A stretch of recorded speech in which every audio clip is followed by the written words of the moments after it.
Hello everyone, welcome back. Today I'm doing some more identity exercises, and by identity I mean we want to make sure that we look at what we're shooting at before we shoot it.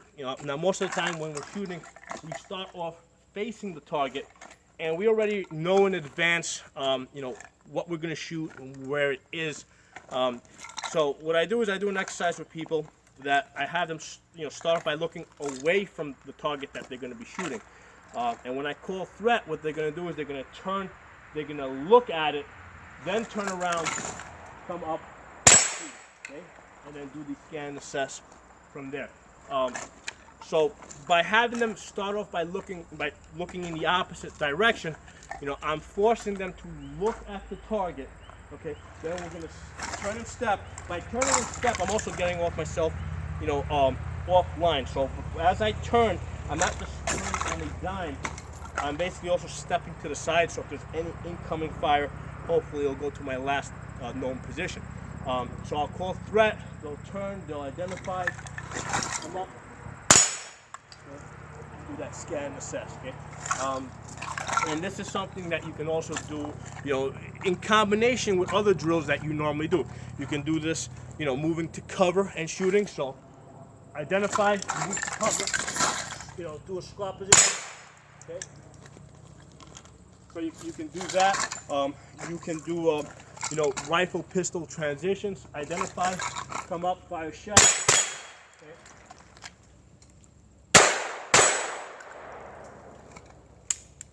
Okay. So there's a lot of things that you can work into this drill, but the focus is looking at your target before you shoot.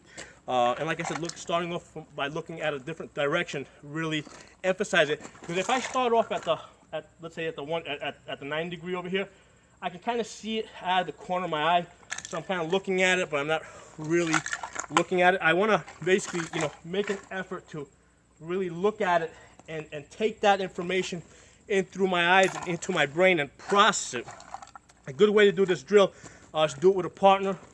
Put different numbers on the targets, put different shapes on them, and then have your partner call out a number or a shape. And then as he calls it out, you're gonna look for it, then turn and shoot. And also have him call out numbers or shapes that don't exist. So if he calls out, let's say, red target, I'll turn. Actually first I'll look, no red, I don't do nothing. Okay. Or even if I turn. Because later on you can, because obviously if you perceive that there's a threat there, you can actually turn. So initially we're going to start off with first look over your shoulder to emphasize that action. But later on, what they'll do is they'll call out red, no red, no action, okay? They call out white, I see two whites. Okay? So these are all things that you want to work into your drill. The reason why I thought of doing this drill today, it's an old drill I've known about for a very long time. I've been doing it for many years. The thing that made me think about it is because there was an unfortunate incident where a police officer, walked into the wrong apartment that she thought was hers, and she accidentally shot who she thought was an intruder. But the guy was basically just sitting on the couch eating ice cream, so he was obviously not a threat.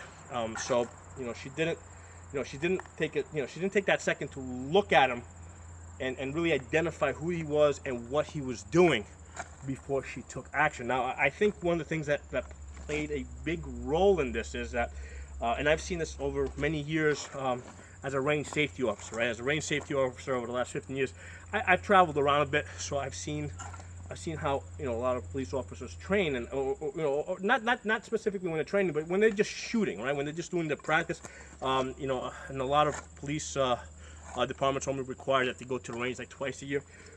But what happens is a lot of times what I observe is when they shoot, when they come out of the holster, their fingers either already on the trigger, or as they're presenting, their fingers basically already moving to the to the trigger before they get to the target. See, finger does not go on the trigger until the second you need to shoot. Okay, so if she came into this apartment, which was actually not her apartment, it was her next door neighbor's apartment, but she thought it was hers. Okay, so she comes into the apartment, she perceives some, what she thinks is an intruder, right? And basically she automatically goes for her gun. If her, it's quite possible that her finger went to the trigger. It might have been her intention to say, "Freeze, don't move, who are you?" But because her finger was already on the trigger, basically, she got nervous, she twitched, she shot. Okay, so that's why we want to make sure that we drill finger straight. You come out, you don't put that finger on the trigger until the second you're about to shoot. All right. So between that and making sure we identify the threat, and when I mean identify, make sure you really take in that information, bring it into your brain, and know that that's what needs to be shot. Between these two things, I think that tragedy could have been avoided. Okay. So this is an important exercise for you guys to practice. And like I said, but by virtue of the fact that we start off facing away from the target, we're turning, we're actually like really cranking our neck back. It's a little bit uncomfortable, but it's gonna kind of make you remember to do that. It'll make you remember to identify before you shoot. So if you guys like this video, share it, give it a thumbs up. If not, member my channel, subscribe. I'll see you guys next time.